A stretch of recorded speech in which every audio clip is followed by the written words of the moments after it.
There is panic tonight on Turkey's border with Greece. We need help! These images sent to us were filmed by an Iranian woman. She is among hundreds who were encouraged by Turkey to head for the border to Europe through the day. The tear gas is from the Greek authorities, securing their own borders, stopping the migrants, men, women and children, from entering the EU. They are now stuck in no man's land between the two countries. Along the road heading towards the border, we met more young men from Afghanistan. Where have you come from? Istanbul? Yes. How long have you been in Turkey? About 1 year. About 1 year? Yes. And where do you want to go now? We want to go to Europa. To Europe? Europe. From early morning, the images prompted a déjà vu that was entirely intentional.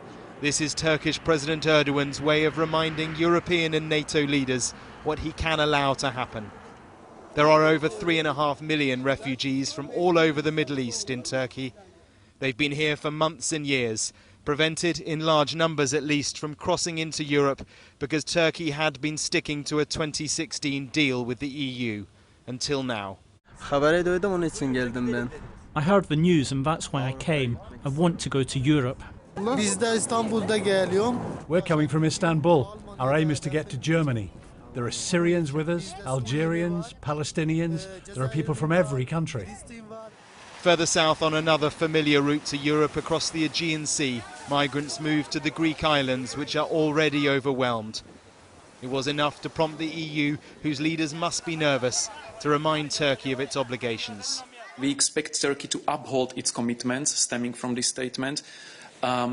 And the Turkish authorities officially confirmed that there is no change in the official policy, no change in official position, and we expect that it will stay so and that Turkey will continue to deliver on the commitments stemming from the EU-Turkey statement. This is Turkey's way of pressuring the world to help out here, inside Syria. It's released plenty of footage of its tanks and big guns attacking Syrian forces trying to repel their advance in Idlib. Turkey fears up to 1 million more refugees could cross if it doesn't stop the Syrian bombardment. But on Thursday night, a Syrian strike killed 33 Turkish soldiers. As Turkey buried its dead, the government called a NATO meeting. But it was rewarded with only words of support, nothing more. Turkey wants NATO air cover, but it's not likely.